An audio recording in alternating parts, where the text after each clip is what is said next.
Hey guys, welcome back to my channel. Unfortunately, I didn't get this video out as soon as I would have liked to. I was working when I got the notification that this trade had happened, but let's just get right into it, okay? So Ondrej Kase, the young right winger from the Anaheim Ducks, has been traded to the Boston Bruins, as you know, for David Backes, prospect defenseman Axel Andersson, and a 2020 first round pick. Wow, I did not expect this at all. Out of all guys that could have been traded, especially to Boston for a basically top six winner, I was not expecting Kase by any means. I first just want to say off that I honestly think that Boston won this trade. I don't think that is insanely lopsided, but I look at Kase. He is a 24-year-old winner that still has quite a bit of upside in my opinion. And him alongside a guy like David Krejci, I feel that he is only going to thrive anywhere in Boston's top six. And this fills a huge hole that they have had all season long and really will solidify their top six and just add more depth to their offense as already deadly as it is. So in my opinion, this was a very smart move. Anaheim side, it makes sense, but at the same time, I figured that Kase would have been part of their future, their core group, part of their young core group as they go through this, retool, rebuild, however you may call it, stage. So, unfortunately, I don't think Anaheim won this trade, but Boston definitely upgraded. There is no question. So, let's get right into it. Ondrej Kase, the 24-year-old winner, in 49 games played this year, has 7 goals, 16 assists for 32 points, and has a plus-minus of -7. Now, that's not terrible at all, though, considering the fact that Anaheim is one of the worst teams in the league. So that tends to happen when you're on kind of bottom feeder type teams. But he has only a cap hit of 2.6 mil for not just this season, but next season as well. So that is huge in Boston's case. So you don't have to worry about a cap crunch when it comes to him. And they can obviously look into being able to re-sign him when his deal's up. So it's not like it's a rental. It's not like they were giving up a first and a prospect, especially for a rental that could possibly not sign after this year. So that really benefits Boston without question. And he is an RFA after his contract as well. So that's another huge thing. So they aren't going to just not have the ability to re-sign him, but they will for sure have the chance to re-sign him. It only tends to happen where a team doesn't sign their RFA, where if they really don't come to an agreement on money and the player just holds out and wants to be moved, or it's a situation where the team doesn't even want to re-sign the player and drops their contract because of the fact that they just aren't fit to be on their NHL roster. So that's the only possibilities, but I really see that Kase will thrive with this Boston team.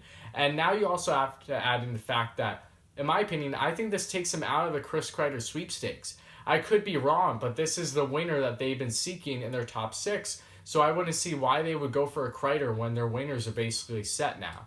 It wouldn't make sense, and if they were to make a deal with the Rangers for a guy like Kreider, the Rangers would definitely want a top-type prospect, pick, etc. I don't think they would want a guy that's in the Boston's top six currently, like a Jake DeBrusk or whomever, because while DeBrusk isn't bad by any means, I don't think that's kind of the route that the Rangers would be going in. So, in my opinion, this really opens up the market for Kreider and actually limits the amount of teams that are going to be seeking him. So take Boston off the list, in my opinion. But getting on to David Backes. Backes has really been terrible since coming to the Boston Bruins. Everything has just not gone right. He signed with them back in 2015, and everything just, like I said, has not gone to par that he would have liked. So the 35-year-old centerman has only played 16 games with the team this year. He has 1 goal, 2 assists for 3 points, and has a -2. And he has a cap hit of 6 mil for not just this year and next year. So that's a terrible contract still. But Boston is retaining 25% of his contract, I believe. So that will help Anaheim's case. So Anaheim, though, you bring in a guy like Backes, he will be put in the lineup because you have this Anaheim team that is really not balanced. You either have really grizzled veterans, it seems, on the team, or you have very young guys. They have a lot of guys, and there really isn't much of a mix between just solid, middle-aged players. So other than, you could say Rickard Rakell, of course. But overall, Backes I can definitely see being put in Anaheim's lineup and getting a good amount of playing time, especially throughout going forward throughout his contract. Because, unless the young guns really outperform him, there seems like there would be a roster spot for him without question. And then you have Axel Andersson. He is a defensive prospect from Boston. Not highly coveted or anything like that, but he of course has upside like any other prospect. In 41 games played this year, the right-hand defenseman has 2 goals, 20 assists for 22 points, and a plus-minus of +16 in the QJMHL this season. So time will tell. We'll see what happens. He was drafted in the second round, 57th overall in the 2018 draft. So obviously, prospect, you really can't go wrong. He was a second-round pick. So things could really help Anaheim in that case with having a young guy like him, and he might flourish with Anaheim in the years going forward. That is yet to be seen, though. But overall, like I said, and Anaheim, in my opinion, doesn't win this trade. Boston definitely does. There is no question.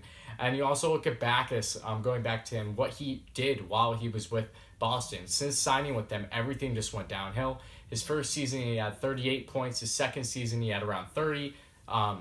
33, and then last season he only had 20 in 70 games, and now this year he has 3. So that contract ain't looking great. It really is unfortunate for his case with the injuries he's been dealing with. I was a big fan of Backes, especially with his time in St. Louis, and unfortunately these things tend to happen with players in the latter years of their career. They just become more injury prone, and they try to be what they once were, but unfortunately they are just a shell of that. So these things happen, especially in the game of hockey and in sports as a whole. But let me know what you think. And also, if you haven't checked out my channel, please check out previous videos. I really appreciate it. I do all things NHL related. Anything you can really think of that I feel that should be made into a video, I do it, and I just give you my thoughts and opinions and all that great stuff. And when I saw this trade happen, I knew I needed to make a video as soon as I could, but I didn't want to do it while I was at work or anything like that, because I want to be in the setting that I normally do when I post my videos. So thank you all so much for watching. I really appreciate it. If you like, dislike, or feel iffy about the trade, let me know, especially if you're a fan of the Bruins or the Anaheim Ducks. But with that being said, thank you all so much for watching. Please like, comment, subscribe, all those great things, and I will definitely be back again soon.